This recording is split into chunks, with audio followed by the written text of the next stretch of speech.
ভারী অস্ত্র কিংবা সংখ্যা দিয়ে নয়, দেশের ওপর যতবার আঘাত এসেছে ততবারই জীবনের মায়া ত্যাগ করে দুর্বার প্রতিরোধ গড়ার ইতিহাস প্রজন্ম থেকে প্রজন্ম।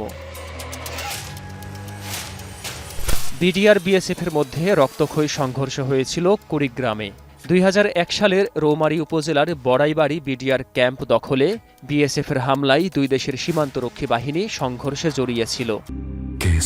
শেকড় থেকে শিখরে হামলায় গুলির আঘাতের চিহ্ন বড়াইবাড়ি বিজিবি ক্যাম্পে এখনও দৃশ্যমান। ভারতীয় বাহিনীর হামলার প্রতিরোধে বিডিআরের সাথে দেশ রক্ষায় অংশ নিয়েছিলেন গ্রামের সাধারণ মানুষও। গ্রামবাসীর কাছে এই সংঘর্ষের নাম বড়াইবাড়ি সীমান্ত যুদ্ধ। ১৮ এপ্রিল ঘটনার দিন ভোরের আলো তখনও ফোটেনি। বড়াইবাড়ি গ্রামের কৃষক তাহেজউদ্দিন ছেলে মিনহাজ আলীকে ধানের জমিতে সেচ কাজে পাঠান। হঠাৎ আবছা আলোয় মিনহাজ দেখতে পাই সীমানা পেরিয়ে সারিবদ্ধ অস্ত্রধারী এগিয়ে আসছে বাংলাদেশের গ্রামের দিকে। তারা মিনহাজের কাছে এসে জানতে চেয়েছিল বিডিআর ক্যাম্প কোন দিকে। মিনহাজ বুঝতে পেরেছিল তারা ভারতীয় বাহিনী। কৌশলে তাদের উল্টো দিকে একটি বাড়ি দেখিয়ে মিনহাজ দ্রুত বাড়ি চলে আসে। বাবা মাকে জানিয়ে বিডিআর ক্যাম্পে সংবাদ পৌঁছে দেয় মিনহাজ। ভারতীয় সেনা প্রায় এসে আমাকে জিজ্ঞায় যে বিডিআর ক্যাম্প কোনটা। পরে আমি অন্যদিকে একটি বাড়ি দেখে দিই অন্যদিকে তারা সরে ছিটে যায় এবং কি সেই বাড়ির দিকে যায়।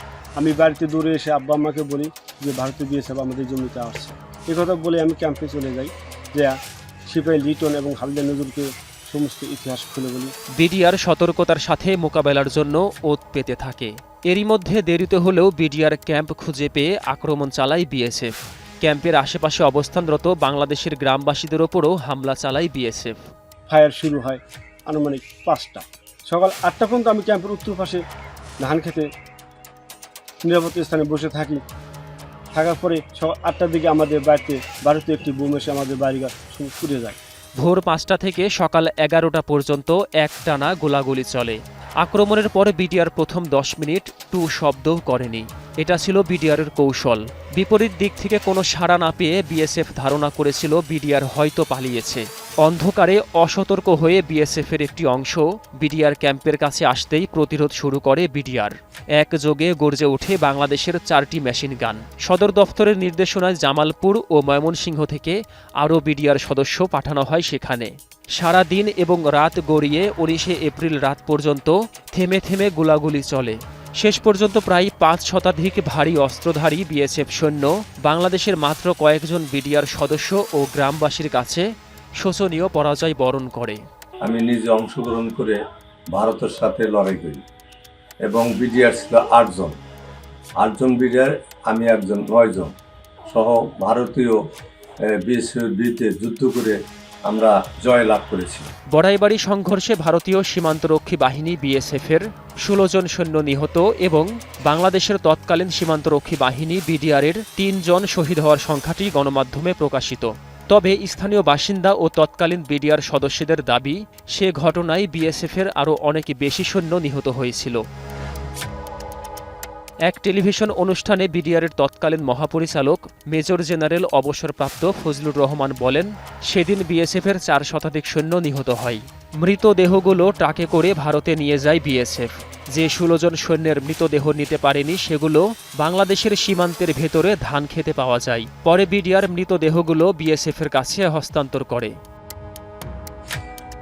এই সংঘর্ষের সূত্রপাত হয়েছিল সিলেটের গোয়াইনঘাট উপজেলার পাদুয়া সীমান্তে। উইকিপিডিয়া ও বিডিআরের তৎকালীন মহাপরিচালকের তথ্যে বাংলাদেশ ও ভারত সীমান্ত রেখার ১.৫ কিলোমিটার ভেতরে মুক্তিযুদ্ধ চলাকালীন মুক্তিবাহিনীর একটি ক্যাম্প ছিল। দেশ স্বাধীনের পর পাদুয়ার মুক্তিবাহিনীর ক্যাম্প সহ ২৩০ একর ভূমি অপদখল করে নেয় বিএসএফ।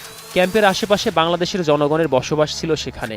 ১৯৭২ সাল থেকে ২০০১ সাল পর্যন্ত বিএসএফ সদস্যরা এই ক্যাম্প দখলে রেখে আশেপাশের বাংলাদেশিদের ওপর নির্যাতন চালিয়ে আসছিল।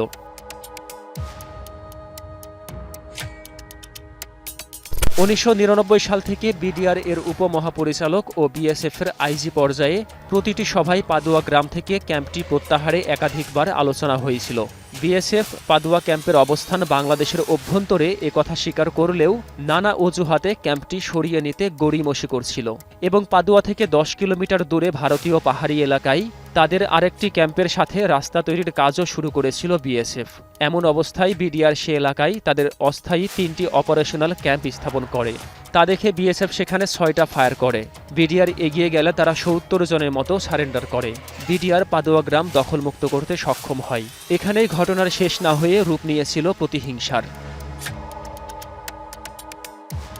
মূলত পাদুয়ার পরাজয়ের ক্ষোভে বিএসএফ কুড়িগ্রামের রৌমারী সীমান্তে বড়াইবাড়িতে হামলা চালায়। প্রতিরোধ শুরুর দিকে মাত্র 8 জন বিডিআরের সাথে গ্রামের আনসার ও গ্রাম প্রতিরক্ষা বাহিনীর প্রশিক্ষণপ্রাপ্ত সাইফুল ইসলাম লাল মিয়া নিজেও কাঁধে অস্ত্র তুলে নেন।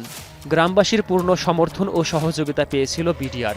সংঘর্ষে গ্রামবাসীও আহত হয়েছিল। শহীদ হন বিডিআরের ল্যান্স নায়ক মোহাম্মদ ওয়াহিদুজ্জামান, সিপাহী মাহফুজুর রহমান ও সিপাহী আব্দুল কাদের। আহত ও শহীদদের রাষ্ট্রীয় মর্যাদা ও বড়াইবাড়ি দিবসকে রাষ্ট্রীয়ভাবে পালনের দাবি উঠছে এখন। এই 3 জনের শহীদ মিনার আছে, কিন্তু তাদেরকে বীরের মর্যাদা দিতে হবে। তাদের শহীদি ঘোষণা করে বীরশ্রেষ্ঠ অর বীর উত্তম যেভাবে তার প্রাপ্য রাষ্ট্রীয় ন্যায্য সম্মান দিতে হবে। তাদের পরিবারকে রাষ্ট্রীয়ভাবে পৃষ্ঠপোষকতা দিতে হবে শিক্ষা, দীক্ষা, চাকরি পাওয়াতে। জাতীয় বিপ্লবী পরিষদের এই নেতা আরও বলেন, বড়াইবাড়ির ইতিহাস বাঁচিয়ে রাখতে বিগত দিনে যারা দেশের জন্য লড়াই করেছে তাদের ন্যায্য মর্যাদা দিতে হবে, যেন দুর্দিনে দেশ বাঁচাতে নাগরিকরা সংগ্রামে উদ্বুদ্ধ হয়। তাদেরকে তাদের ন্যায্য মর্যাদা দিতে হবে। তাহলে আগামী দিনে পদুয়াতে যারা লড়াই করেছে তাদেরকে যদি ন্যায্য মর্যাদা দেওয়া হয়, বড়াইবাড়িতে যারা লড়াই করে তাদের ন্যায্য মর্যাদা দেওয়া হয়, তাহলে আগামী দিনে এই দেশকে যারা ক্ষতি করতে আসবে নাগরিকরা লড়াই করবে। আব্দুল কাদের নাহিদ, 21 টেলিভিশন, ঢাকা।